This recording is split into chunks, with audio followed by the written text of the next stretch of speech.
It's been 2 weeks since the San Jose Sharks hit the ice for a game, and they wound up short in Manitoba. We'll break this one down. Spoiler alert, there's not a whole lot to break down. And more coming up right now. This is Teal Town After Dark.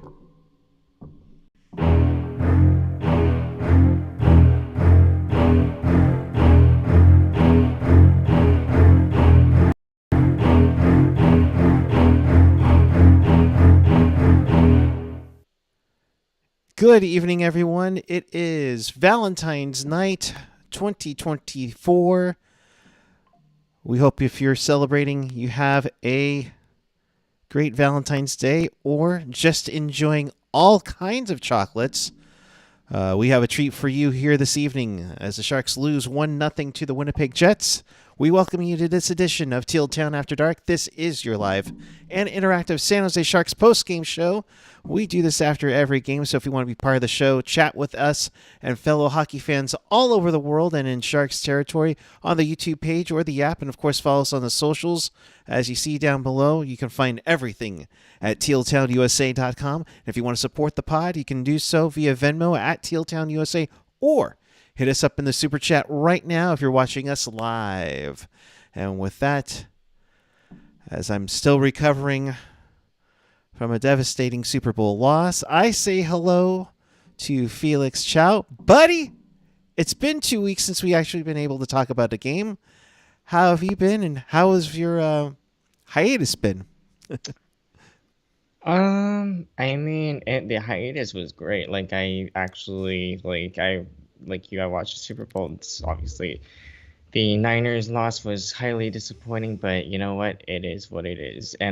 However, if y'all were looking for a treat in this game, well, let's just say you didn't miss much if you were out on a date. I'm just saying.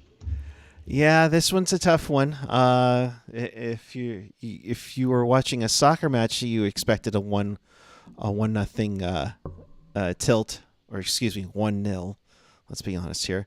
But you got one tonight at Canada Life Center as the Sharks began their quote unquote second half. Game 52 on the schedule for the team, taking on Winnipeg, who's done fairly well, although the Sharks got a victory in this one. It started out really nicely, Felix. I mean, they were out shooting Winnipeg 4-0 in the first 5 minutes. Here's the wonderful thing about hockey. Last I checked, you play 20-minute periods, I think, right? Something around there. 3 of them. Sometimes you have an overtime or a shootout. Yeah. I believe the saying is you have to play more than 5 minutes to actually win a game. Okay. Yeah, because after those first 5 minutes where they were out shooting Winnipeg 4-0, Winnipeg went on to, what was it, freaking 15 straight shots on goal. Yeah, it was not pretty. Here's the thing, and I'm sure we're gonna get to this, but you obviously do not have Hurdle right now for the foreseeable future. You do not have Logan Couture again, so that kind of puts a damper on things, and it's something I think we expect this team to have sort of a excuse me, a down kind of how would you put it, just not they wouldn't be able to string the best performance, as they would if they did have Couture or Hurdle in the lineup. But man, you gotta give your goalie something. You gotta give the team something. More shots on net. Get a biscuit in the net. It's you have to outwork the other team on a constant every shift. And it's obviously a cliche, but look, in this case, those cliches are true, right? You don't take a shift off. You outwork the other team. You do the things that make you successful as a team. Are we seeing that, or did we see a goalie that stood on his freaking head again? Yeah, see, it's a tough call. You definitely didn't get a lot of offense in this one. But to hold Winnipeg to just one goal is, you should give yourself Sure. some credit for it.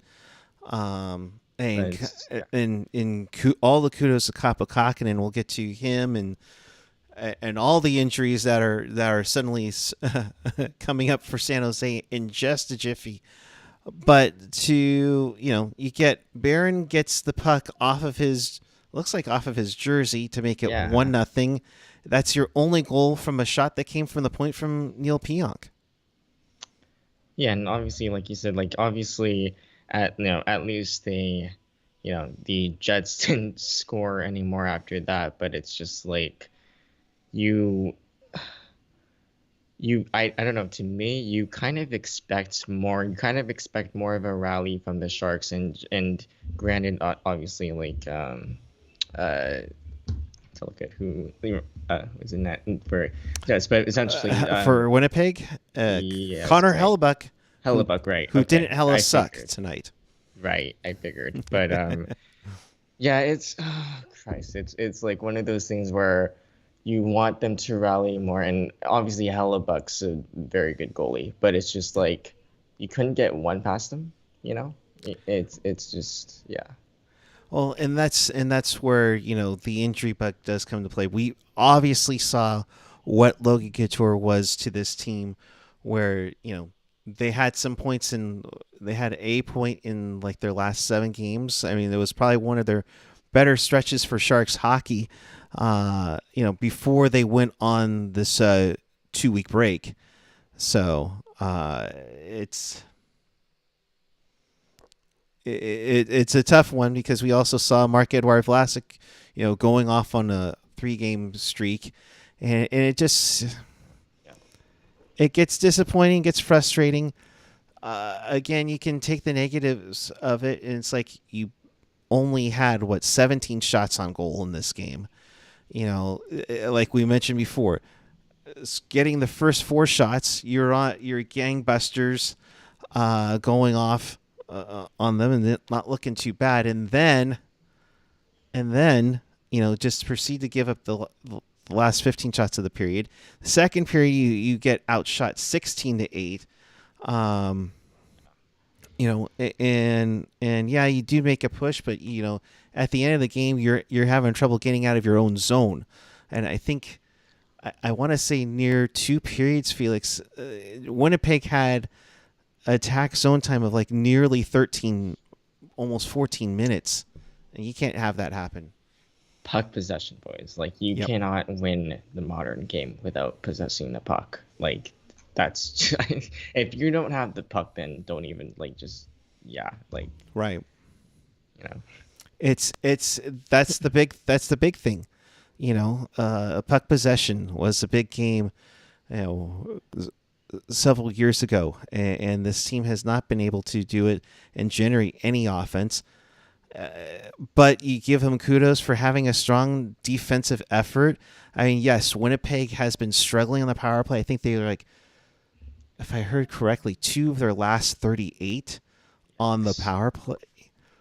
For a team that has that much firepower, Yeah, uh, you know, that's concerning for them.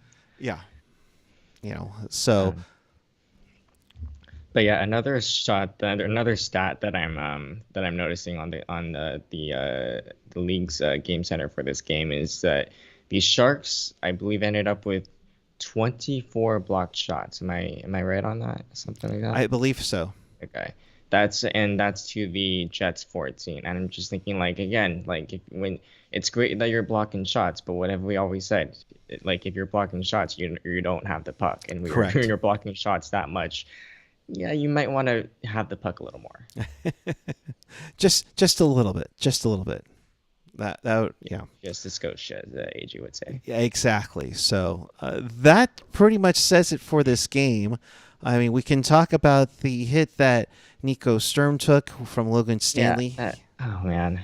I just you mentioned the injury bug earlier, and you just hope that that's not like a concussion or something like that. That's just waiting to like appear. And I just God, like if as if this team, like, I mean, this team is bad enough, but like you have the injury bug, with it, and you have more guys going. Of course, we don't know if Kakkonen just cramped his whatever his lower body, or if he actually tweaked something. Yeah, Like I'm that's just looking at the Twitter feed right now. I'm getting it from Max Miller. Max, by the way, thank you.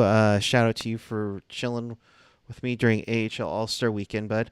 But he and I believe AJ's gotten the quote out. I'm okay now, is what Kakin is saying when speaking okay. to the media post game. So we're doing okay Yeah. on that.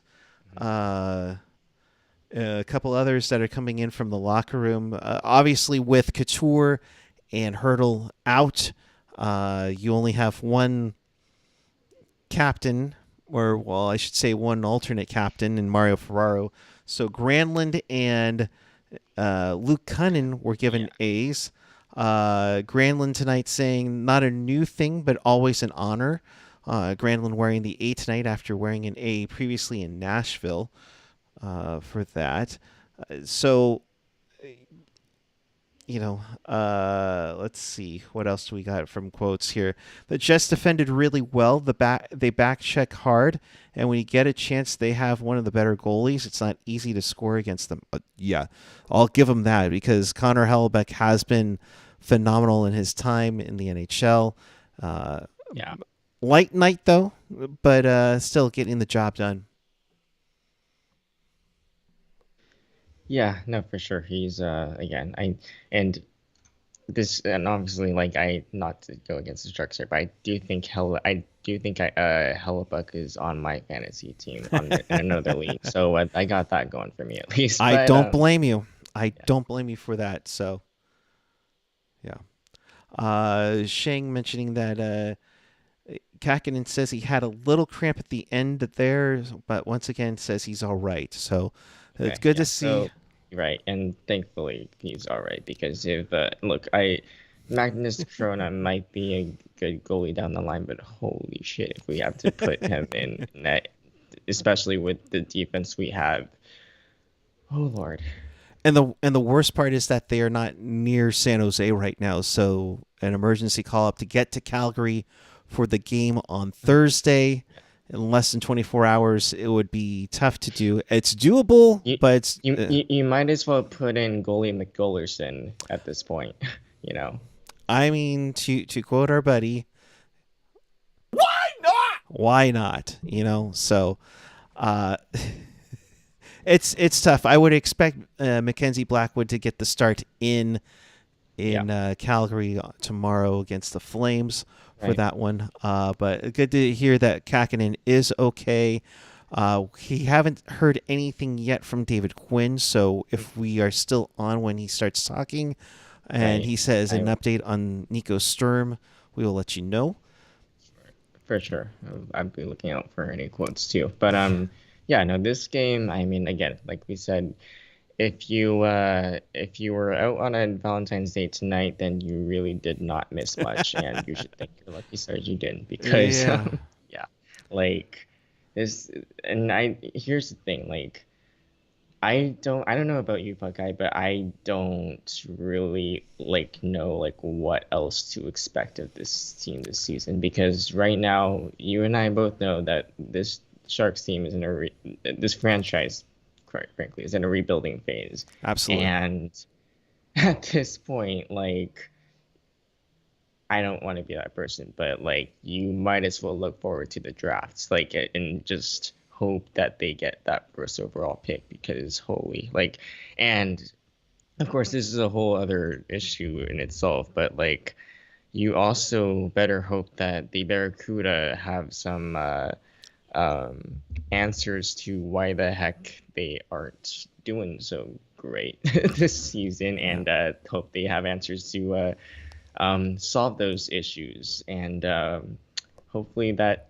comes with a change in behind the bench. And yeah, that's what I will say on that. And again, I'm gonna sort of like not to take your job for this, but like essentially y'all can find more thoughts on that from Ian, Lacey, Jules, and Yep. those wonderful people over at the Barracuda After Dark portion of this podcast. So, Yeah. yes. Yeah. And that's going to be an interesting trade deadline. Although Kevin Lacey Correct. mentioning, I know what to expect, Felix. A disappointing trade deadline. Uh, You're not wrong, Lacey. You're not you're wrong. not wrong. I'd be surprised if there are any massive moves under the final season of a you know a cap where nobody has a whole lot of flexibility uh, to say. So And LB, also, sorry, not to go all Barracuda After Dark suddenly, but Lacey noting that Ethan Cardwell scored, so we got someone down there who we actually got scored. we got a goal. It is 1-1 between the Barracuda and the Gulls. That's still in the first period. Of course, Kevin will keep us posted on that if we miss anything here. Uh, Getting back to the injury front, and Yeah. it's kind of funny, and I don't want to call out anybody specifically Mm. because I know, you know, you get your hopes up for it because practically everybody uh, was Um, was back. You know, the only so ones that were sorry, missed. I not to cut you off, but You just did. How uh, dare you? no, but Shane Peng, Curtis Pichelka, and Max Miller all saying, giving the update that Quinn says there is no update on Sturm. Okay. He does not have an update on Sturm. Okay, So continue. yeah, so if Giovanni Smith is ready to go, he'll probably suit up tomorrow in Calgary. I see that they could be available tomorrow, but they're not ruled out Hmm. for that matter. So we'll see how that goes.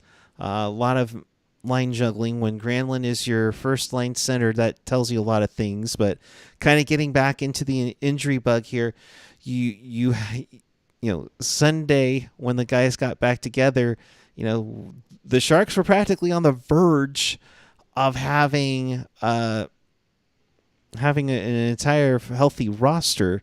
You know, that Couture and Hurdle were given maintenance days, but we now find out that Hurdle had, and I think we can now put in past tense, had uh, surgery on his left knee to remove some loose cartilage in there. That kind of got loose from that hit he got in the Buffalo game a couple weeks ago. But he said he was fine to play in the All Star game and felt okay enough to do so. The Logan Couture injury, it's very interesting um,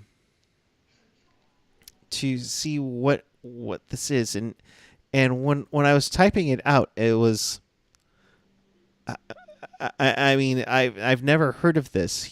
You know, Neither have I. Couture is considered week to week, according to Curtis Pichelka of the Mercury News, that it is a osterius pubis, a condition that can result in debilitating of a debilitating. See, it's that problematic to figure out that, you know, and debilitating groin or lower abdominal pain.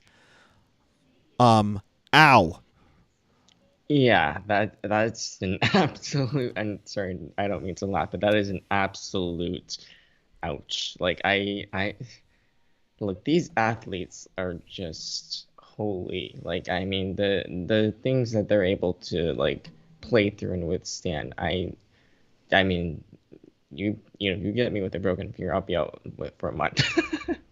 But no, but like yeah, this to your point, like the whole injury bug, it's you it seemed like you were going to go into the second half like pretty healthy, like essentially like you were gonna have the best lineups that you could roster that you could put out there, and now this happens, and it's just like again, like this team cannot catch a break, to be quite honest. And Yeah. it's just, look, it is what it is, and we'll just have to. These are the cards that we've been dealt, and unfortunately, this team needs to figure out how to like come together in dealing with those, Yeah, unfortunate. it's a tough unfortunately. one, Yeah. and to have, we've heard before that Couture, it could be potential career ending. Yeah. That's the thing Kevin mentioning right now. Do you guys think this might be nearing the end of Logan Couture's playing career? Oh man. And I know I'm in the B Mm. plug underscore 831 just posted. Damn, Kevin, let's hope not. If it's bugging him that much, and he only played 7 games so far, Yeah. you No. have to be concerned about it, especially if Oh, you are absolutely. week to week. Yeah. No, absolutely. I think right now, and this is, I guess, where we can sort of touch on the next iteration of A's and C's. Do you, if you're the front office and the coaching staff right now, are you right now look sort of starting to look ahead at who could be, who could fill those shoes next? And it's one of those things where it's like that sort of question is kind of starting to knock at the door right now, you know? It's something to be concerned about. Obviously, I think we've heard a lot of people mentioning how Hurdle picked up the slack and was that leader to fill in while Couture was gone. Right. You don't have Hurdle right now. Right. No, He's that's he's what I'm gonna saying. be he's out for several weeks. Mario Ferraro has been that guy that's kind of been the thing a little bit there. I don't think he's gonna grab the locker room right off the bat, but I think he is a good leader, but he's gonna have to kind of pick Yeah. that up really quick. Yeah, and honestly, with like, look, Ferraro, as great of a personality as he is, you and I, and quite frankly, all of us at Teal Town know what he is, and if that's the if that's the best the Sharks have on their blue line, that's you know, Pretty scary yeah, to say the least. yeah. Kevin adding, if Couture cannot come back, it further magnifies how dire the Sharks have to get the best player in the Oh, 2024 draft. dude, yeah, no, that's there's no doubt about it, and I just think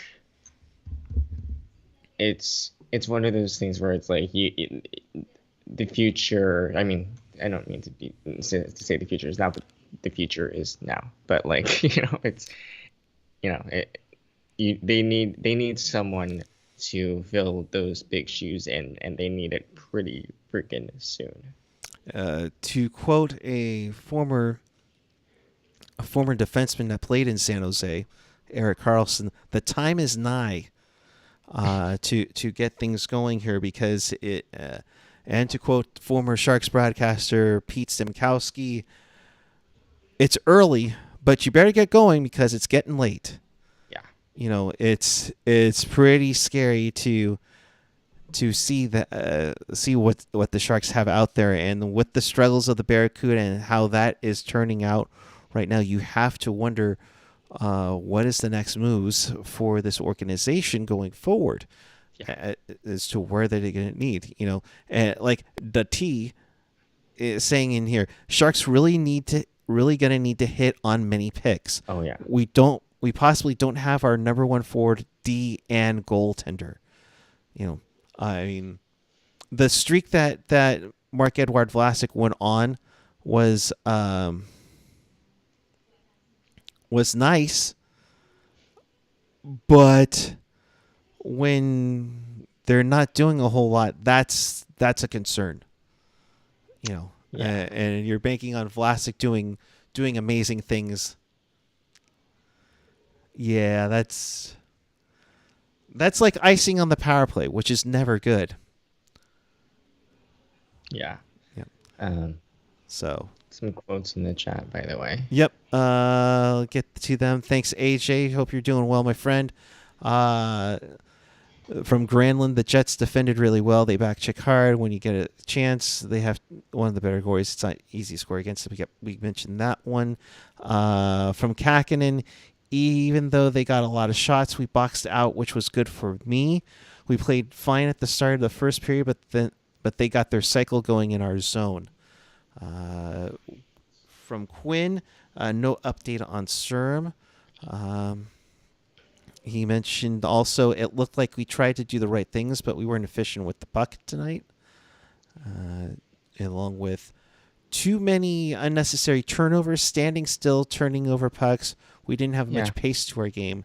Yeah, no, and that's the thing. Like and that showed when the Jets just completely took over and they just dominated shift after shift in our zone. And it's just like when you want the Sharks to have the puck, the Jets are like, nope, we'll take that. Thank you very much. And then they just did their thing until the Sharks finally actually like again, outmuscled them, whatever, and they got the play going the other way. But the thing is, when you're turning the puck over, and we've said this time and time again, you are not possessing the puck properly enough and nearly good enough. Yep. And when you don't have the puck, what does that mean? You cannot get a shot on goal, nor can you score. So I mean, kind of speaks for itself. And again, from another hockey ad from the Sharks years ago, in life, as in hockey, it takes goals to win.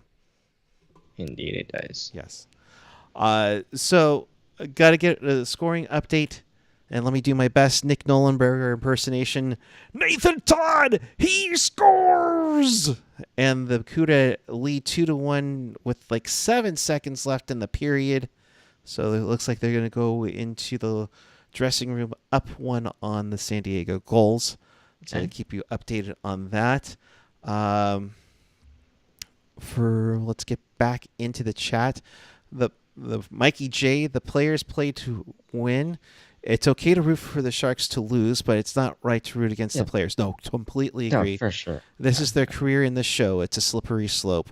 Yeah, it is, and it's a struggle, and it goes to show you with them getting hurt how big of a piece they are to the team, how big it is to the success for them as well. So it's it's a tough one. Yeah. And it's like you want to be the you want to be there for when they come back. And I think a lot of people were with Hurdle For after sure. that first injury back in 2014, Mm-hmm. when he got injured there.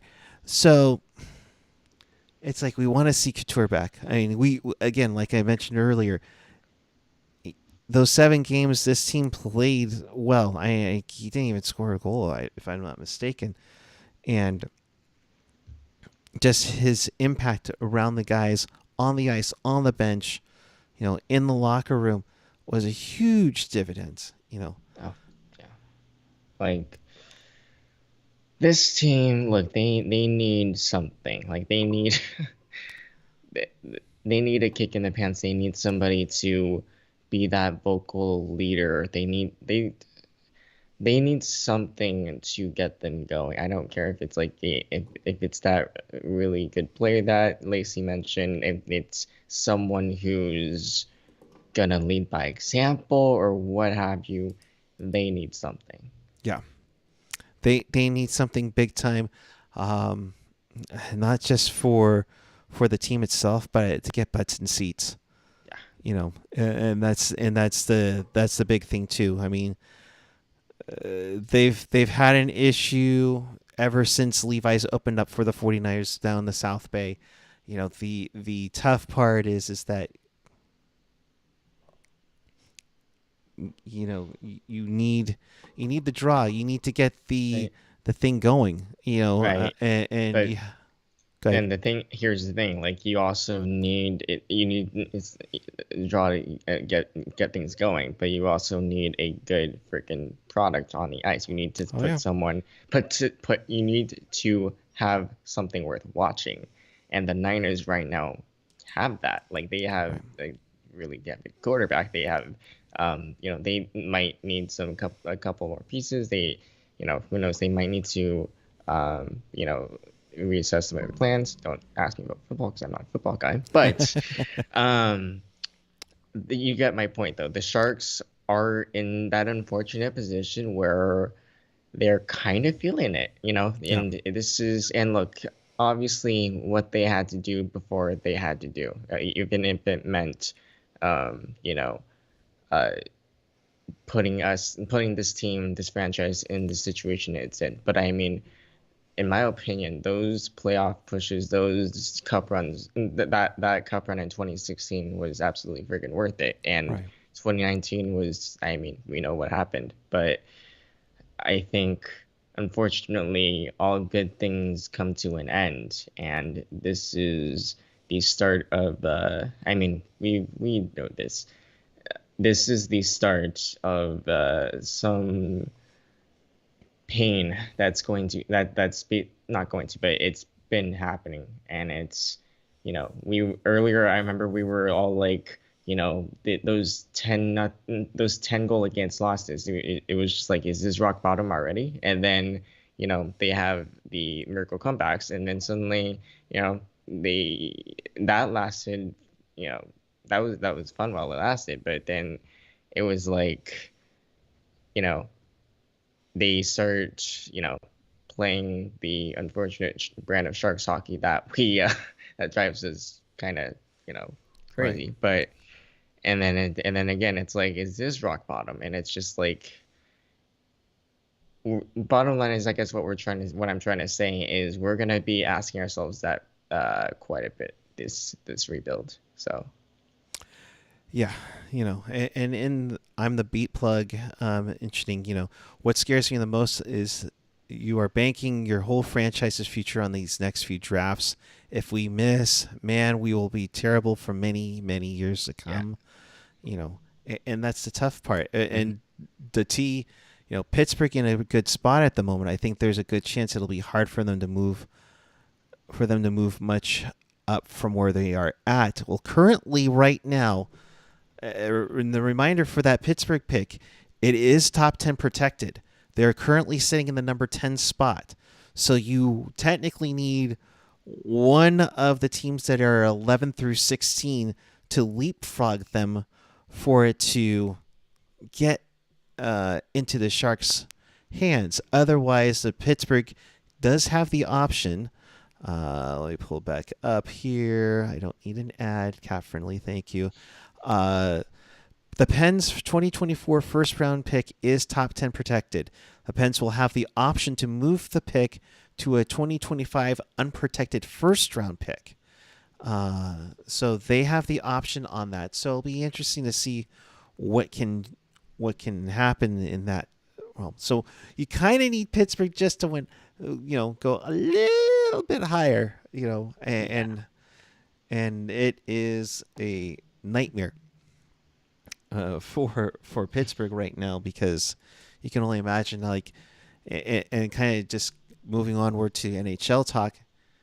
What are they going to do with Jake Gensel? Are they going to move him, because they could probably get a lot of draft capital back Yeah. in that? So It'll be interesting too, because I mean, it hasn't been the talk of this year been like, we need to capitalize on on Crosby and Malkin's, and the things they're like perhaps final years of, if not with the franchise, then potentially their careers. Like, yeah, this is this is kind of make or break. Like, this is, again, like they've celebrated quite a few times, including, that one year. But right. um, like, yeah, no, this is gonna be super interesting. Like, and further going on the NHL talk, like, is it just me, or do you also feel like the whoever wins the cup this year, there's no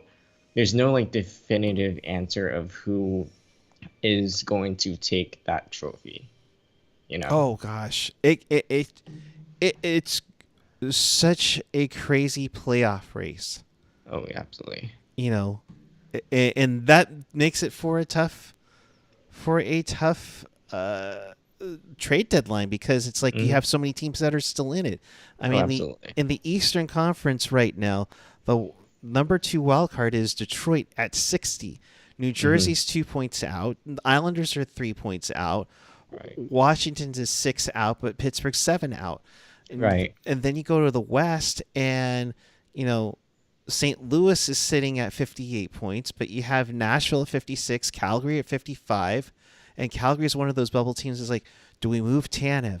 Do we move Hannafin? Do we Right. move like a guy like Mangiapane? You know, Right. Right. And it, you're sort of like asking yourself like, is this where we actually like hit the button for the rebuild? And right. it seems like that answer seems to be more and more yes. Like and you saw that with and by the way, Vancouver. Who the hell saw that team coming? You know, Right. like and but no, but like Wait, which Vancouver which take. team? Did somebody say Did somebody say Vancouver? Vancouver? I can't do the thing like You but did a good job, but I digress. Go on. um but yeah, no, like Vancouver, like they obviously swung for I believe it was Lindholm, right? And Yep. or yeah, Lindholm, and of course Kuzmenko and some other guy went the other way. And of course a couple picks involved, but like Vancouver is a team that I think is going to be interesting to watch down the line because like that's like obviously we know that if I remember correctly, their last playoff appearance was basically in 2011 when they got like shut out of that series, was it not? They, I think they had a couple others though. I think Okay. 2015 they were in the first round and lost to Calgary, if I'm not Okay. mistaken. Sorry. And Yeah, then they, go in the ahead. bubble year, Oh, 2020, yeah, yeah, yeah. they went Right. to Game 7 because Thatcher Demko stood on his head Right. against That's Vegas. my memory is like basically focused on that one year, It's so okay. it's We okay. had 2 weeks off, dude. Um, That's what happens with it, my friend. you're not wrong.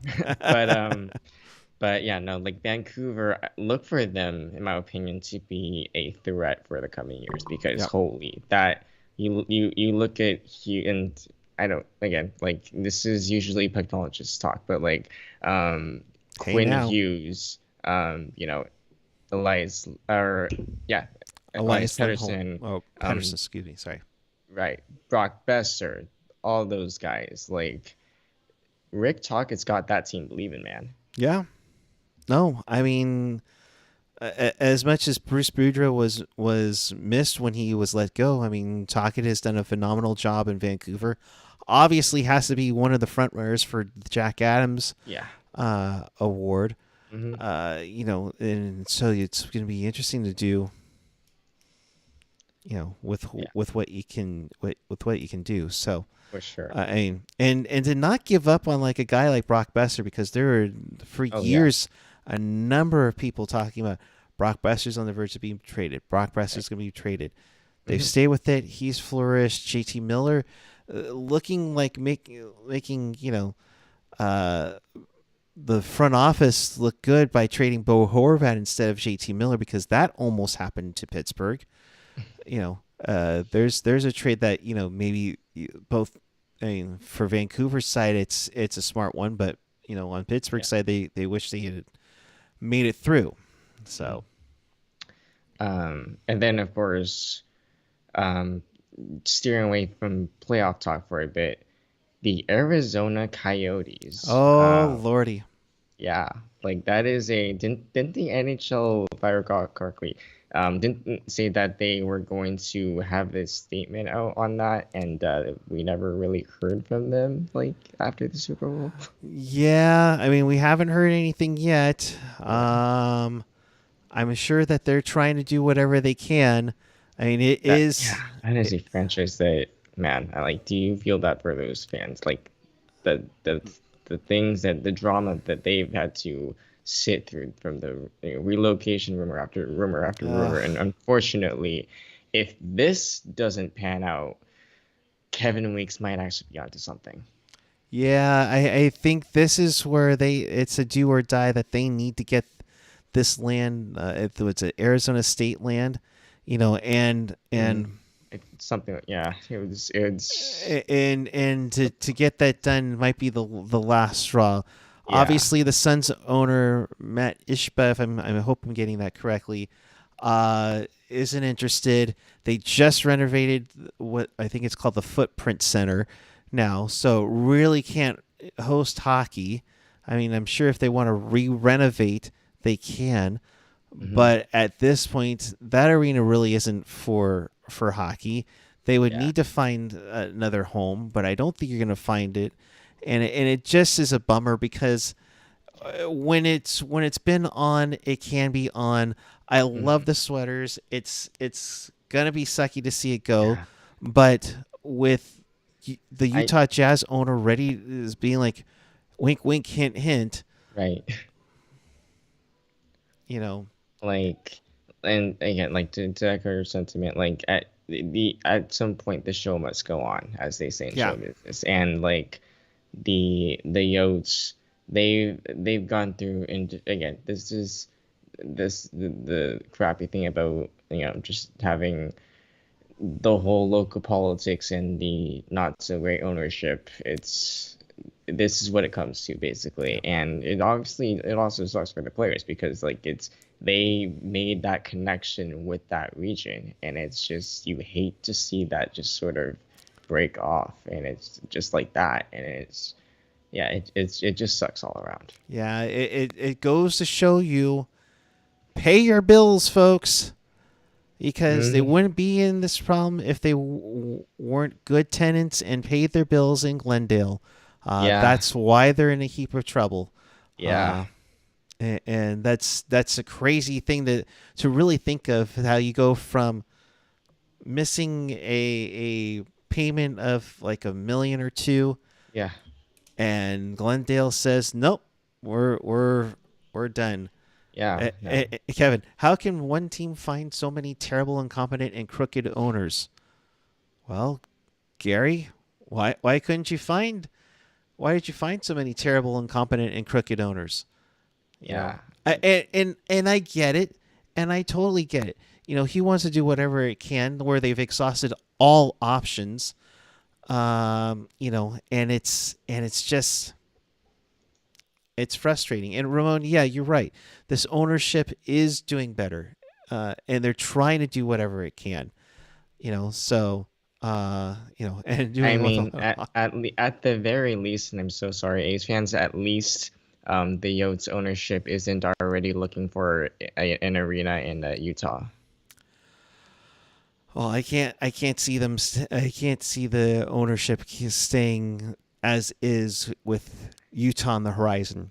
Right? No, I completely agree. It's So just one other thing that I want to touch on before we sort of wrap things up is that I don't know if you watched the 3-on-3 PWHL showcase during the All-Star thing. I unfortunately saw bits and pieces of it, and I was so excited because the little bit that I did see was a lot of fun. Oh, It's yeah. great. It's great to see the women's game getting the love because let's be honest here. I think the women's leagues that were previously in existence were kind of waiting for the NHL to help them out, Hmm. and nothing. Yeah. So nice to see I, that they're getting on their own footwork and kicking yeah, butt. absolutely. I think like this is to me as someone who is very passionate about growing the game, very passionate about like having as many eyeballs, as many wonderful people to be a part of this beautiful game, like no matter how toxic it can get. Yeah, Um, the the women absolutely deserved every bit of love that they got for that showcase, and absolutely. not just that, for all the times that they've sold out games, for their season so far. It's just like you love to see it, and it's one of those where like I really wish them the best of luck and hope that their success continues, even beyond their current season. Yeah, So, indeed. Yes. So a shout out to that. Of course, we're kind of biased a little bit. Team Minnesota with former Sharks broadcaster Kendall Coyne Schofield and the the wife of current Sharks forward Luke Cunnin, Sophia Cunnin, on Team Minnesota. So I'll show who I'm rooting for just a little bit, but it's been fun oh yeah, tonight. absolutely. So, Yeah. with that, I think we will wrap things up. In case if you missed anything or you want to watch this again, check us out on tealtownusa.com or wherever you get your podcasts, whether it's Apple Podcasts, Google Podcasts, although that's going away very soon. That'll be YouTube Music in the very near future. Of course, the usual YouTube, SoundCloud, Spotify, TuneIn, iHeart, Odyssey. And of course, if you're watching us on the YouTube channel, hit that thumbs up button right now. Hit that subscribe button if you haven't hit it already. And if you're watching on the replay, give us a comment down below on, okay, it was a 1-0 game, but there you go. So with that, we will wrap things up. Felix, I know you and I kind of have a couple of things to say that have transpired at the end of the day, but Yeah. I'll let you have your final thoughts. Yeah. So final thoughts. First, I'm gonna get the not so angsty stuff out of the way. Okay. Just to. So my final thoughts. First of all, for the Sharks. Again, like this is what they are right now, and this is what we're watching. And look, if just strap in. That's all I gotta say. Just strap in, enjoy the ride while you can. Enjoy the wins while you can. Even this is proof. And secondly, of course, I'm gonna try to do this without getting emotional or pissed off, but Nice and easy, obviously our not to be that person, but our thoughts are obviously with those that were affected by what happened in Kansas City. Here's what I will say. Can we just not with any of this anymore? Are we really at the point where we can't even celebrate a championship win without going through this shit? It angers me. It makes me just feel unsafe. It makes me there are no words that I can properly say to make the situation better, obviously, but it's just it's one of those things that you I don't know what to say, honestly. I'll help you out here. It's while as a Niner fan, it's a bummer to lose the Super Bowl the way they lost the Super Bowl. Kansas City was out there to celebrate their team and celebrate a championship and have a good time. I'll use Travis Kelce's comments of, you got to fight for your right to party. You shouldn't have to fight too hard to party and enjoy things, though. And people were around enjoying themselves, especially on Valentine's Day. And unfortunately, there are some idiots in the world. One person has died. 21 were injured by gunfire, including children at the parade and rally to celebrate the Chiefs' Super Bowl victory. The one person that we know of so far, because I think there's been talk that there has been 2 people, but the one person was a DJ on a local radio station, a diehard Chiefs fan. So we're thinking about you tonight, Kansas City. It's a tough one. And what I will what I will and what I now that I've sort of gathered my thoughts a little more properly, as a podcast that I mod of a Discord that I mod for has as its model, sports are fun. Sports should be fun. Sports should not be this thing where people get to take advantage and just, pardon my language, but fuck everything up, Yeah. And this needs to end. This bullshit, these shootings, they need to end yesterday. Okay. Yeah. No. Down the road, we would love to celebrate a Sharks championship parade. We've always teased it. Plan the parade down Santa Clara Street, but there's a reason why their slogan is Teal Together. We would love to teal together for a parade for the Sharks, and to be as fun, as comfortable as possible for that. So with that, he's at Felix Talk Puck on the Twitter X machine, whatever they want to call it this week. I'm at PuckGuy14 on practically everywhere: Twitter, Instagram, Memento, which is a incredible fun app for sports. Interesting. Huh? Interesting. I'll talk to you about it off air, but it's fun. But we will be back with you tomorrow for following Sharks and Flames. That's a 6 p.m. start. So be on the lookout for that. We'll be back with you. Until then, thank you. Teal together, everyone. We love you all. Enjoy the rest of your Valentine's night. Please stay safe. Please. And of course, keep it real. Keep it teal. Keep it real, Teal. Have a great night, everyone. We will see you following Sharks and Flames on Thursday night.